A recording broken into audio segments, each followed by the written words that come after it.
So now we know that improvisation is really walking from hexagon to hexagon, from association to association. And in order to truly improvise, we need to have something else than, whole sentences in each hexagon. We need to actually have words. And the equivalent of words in music is sequences. So we need to put sequences in there because those are really the smallest building blocks of melody. Because, and that's another little explanation here, is that the human mind likes something it can predict. And at the same time, it likes something that is unpredictable. It likes the variation because that's exciting. But then it also likes what it can be certain about. That's why we have something called, styles in music, different genres in music. We have like rock, we have jazz, we have pop. And we also have a verse often in different, we have a chorus or we have a theme and then we have a solo. We have different parts and we put those together and we have the same 7 notes often and we derive chords. We have systems in music and that's what we know, right? It's not 12 note all over the place. Total unpredictability. We have something that, okay, we know this is a song and this is jazz, so we know that it follows certain patterns. And that's so nice to the human mind and body. But then there's also the unpredictable on top of that. So it's the perfect combination of something familiar and something with variety, something exciting that we can't predict. And so when we are talking about improvisation, the most basic building blocks is sequences. And sequences are systems, which is something that you can predict, right? You can go, as soon as I start playing that sequence, your brain's go, I know what's going to happen now, because I'm following a system. That's the predictable about sequences. But then, once you start putting them together and combining them with rhythm, you add unpredictability, you add the variety. So in that basic building block of true improvisation, you have the two opposites that we also have on every other level in music. So when you start really, putting sequences into your hexagons and start associating between them, start putting them together with rhythm, ending and beginning your lines, you have something magical. So how do you create sequences? I have a huge resource on the internet that I've called Sequentia, and it's CEQentia.com. And that's basically publications with, this is a little ad here, with sequences that are put together into what I call power licks, which is basically a way of taking sequences and putting them together in groups that fit together, these sequences, and then you can go back and forth between the different sequences at a very rapid rate and really improvising at a, even at a tempo where the brain normally can't follow. But you can create them yourself. You can say, this is my little tool here. You start with the smallest entity of just 3 notes. And then you say, okay, if I have 3 notes, you can do this right now. So pick up your guitar. 3 notes on 1 string. And let's say I have the note in the 8th fret, the C, the D, and the E on the high E string. 8, 10, and 12. Those are the notes I'm going to work with. And you can look at that. That's such a small entity that you can ask yourself, what are the different combinations of notes on just these 3 notes?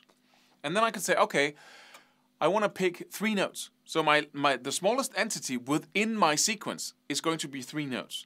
So I'm going to play a 3-note melody with these 3 positions here. I can just go, okay, that's a sequence. Because once you then take this little entity and start moving it through the scale, move it 1 position down, 1 more. Suddenly you have, right? Then you have a sequence. Okay, let's come up with another one. Let's say I'm just playing down instead. Playing from the top note and down, and then I'm moving that up and down the scale.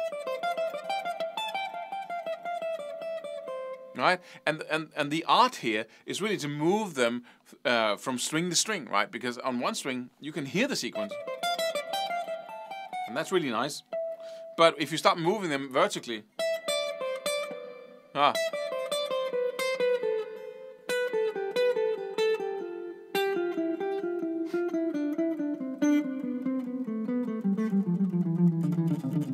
right?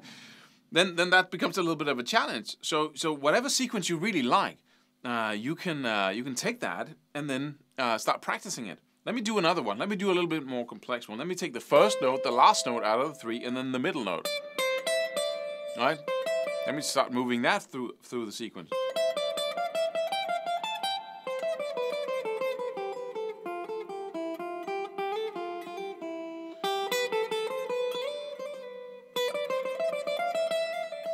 Right? So that's another one. Or I could go. There's not that many combinations if you have 3 notes and 3 positions. I can do that as well. Right? And then practice that through the scale. Right? And so you pretty quickly come to the end of what you can do. You can also start on another note out of the 3. I can start on the middle note.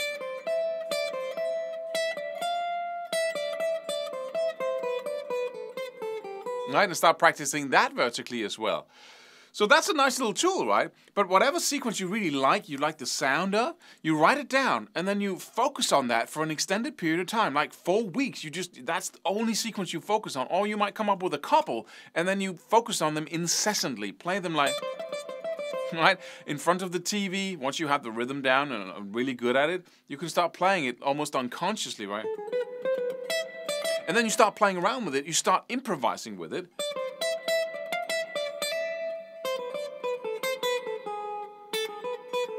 Right? And really start training your fingers to move in that pattern. Then you take on another sequence and another. And that's the way to really keep your improvisation fresh and alive all the time, is you never stop practicing sequences. You never stop teaching your fingers to do and your mind to do something new. If you want to up it a little and say, oh, this is the most basic little tool, you can just say, okay, I still have my 3 notes on one string, my 3 positions, but now I'm going to play 4 notes, right? Right? And start moving that through the scale. And then there's a lot of combinations there, and you simply just do it by random. You know, what can I do? So basically what you're doing, you're improvising a little bit on these 3 notes, following some very strict rules, and that becomes a sequence that you move through the scale. You can say 4 notes, you can say 6 notes. Right, whatever that was, right? But then you can do more things. And in the end, once you're tired of using only 3 notes, you can go to 6 notes. You can do a whole 6-note shape and say, I'm going to do 6 notes in that 6-note shape. I don't have to use every single note in it, but 1, 2, 3, 4, 5, 6, and I can go 1, 2, 3, 4, 5, 6.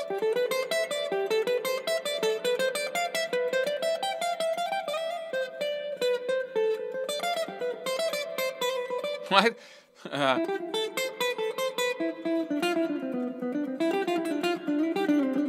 And then you start doing the exercise we talked about before, beginning and ending the sequence, combining it with other sequences in the end, and deliberately doing that.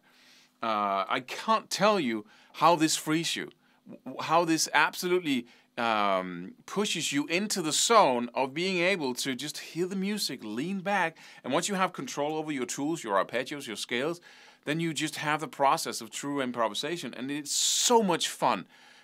It's not ha-ha fun, right? It's just so satisfying to just surprise yourself all the time. Whoa, that was cool. And then, of course, there are other elements to improvising that you can look into and that you should look into.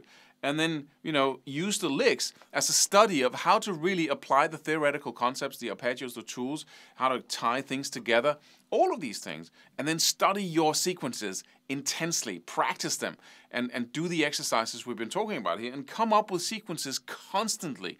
Always have a sequence you're practicing, and always do the improvisational exercise of taking these sequences, combining them with each other and with rhythm, and ending and beginning these lines. And I promise you, gradually you'll have that ability to truly improvise, and the computer won't know one pattern from the other, because you're really truly putting all the basic elements of music together, of melody together, sequences, rhythm, and phrasing, and you're not repeating yourself anymore.